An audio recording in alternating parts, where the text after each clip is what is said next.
Get into the Red Sox. People who left. Pitchers: Nathan Eovaldi, Michael Wacha, Rich Hill, and Matt Strahm. Position players: Xander Bogaerts, Tommy Pham, Eric Hosmer, Frenchie Cordero, and JD Martinez.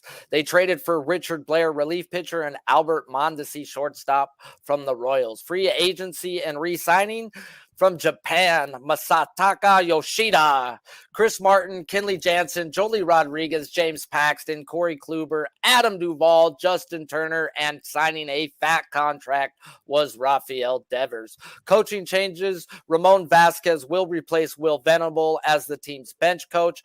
Under the radar minor league signings: shortstop Nico Goodrum and catcher Jorge Alfaro.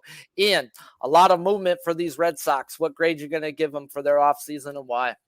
This is not the division to have the offseason Boston had. When you look at the landscape, Tampa Bay's not going anywhere. They're competitive. They're solid every year. Blue Jays are going to be good. Yankees are still going to be there. Baltimore's getting better. Where does that leave the Red Sox, unfortunately? Look, if this was 2013, Chris Sale, James Paxton, that's a hell of a rotation. It's not a great rotation in 2023, folks. That's the problem. I'll throw Kluber in there, too. 37 years old. It's a great rotation in 2013, 10 years ago. Not now. And you're banking on that. I still have not seen enough out of Brian Bayo. They think highly of this kid, but too much inconsistency with him last year in terms of being that, that maybe that ace at one point, but it isn't yet. Pivetta, Pivetta's actually overachieved. I'm not expecting Pivetta to be good long-term moving forward. So that starting pitching staff is rough. The bullpen had their issues last year. What, Kenley Jansen now is going to be your savior at closer? That's a good one to me. That's going to be really good. So, no, Boston, I think in some divisions they'd be able to survive. And look, if we rewind the clock and we get 2013 Sale, Kluber, and company with those old men as starters, maybe then they'll surprise and could still compete for a postseason spot. But I don't see it. They lose Xander Bogaerts, one of the heart and soul of this team. I think the lineup is still going to have some pieces in it, but there's more holes in that lineup, I think, than we've seen in recent years. It's not a team that's equipped to handle the rough and rugged AL East around them.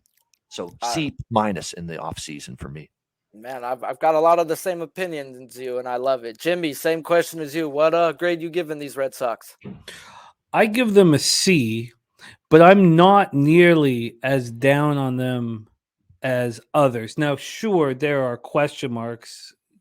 Trevor Story with the UCL injury in his right elbow.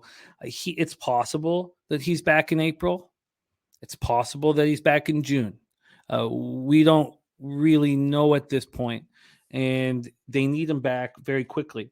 Also, it's very difficult to place expectations on players from Japan and Korea, especially offensively. And there are outlets that have Yoshida hitting 300 with 20 homers and a 380 on base percentage. I mean, if he does that, that's an incredibly good season. And so with Yoshida and Trevor Story, those are big question marks. They were 78 and 84 last year, and I think they're going to be slightly better. I really do. And this is going against what I've heard from everybody else. Everybody thinks they're going to be worse. Now, the market has their win total at 77.5, so has it right about there. But they re-signed Rafael Devers. He's a very talented special player. And Chris Sale is as competitive as any pitcher in the league, and he let everybody down last year. He knows he let everybody down. That bicycling injury, I mean, he let everybody down last year, and I think it's that he knows that he has to step up more than he's probably ever stepped up in his entire career. And I think Justin Turner's capable of a bounce back season. So I look at this squad, and I think that there's a lot of people hating on them. And I am interested in their over 77.5 wins. I think that they're better than now.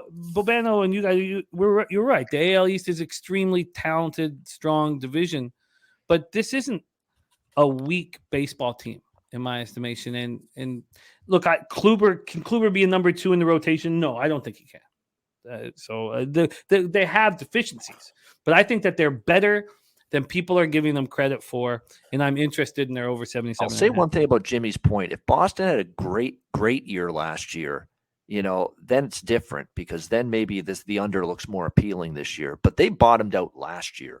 Okay, that was a horrible season, obviously. It went awry for Boston. There's no kidding. There's no question about that. So, from a buy low standpoint, there is that element to this Boston Red Sox team. But the way I see it is Paxton, Sale, Kluber, you're one start. Hell, fuck one start. You're one pitch away from those guys being back on the IL again. Seriously. That's how many injuries those three guys combined have had.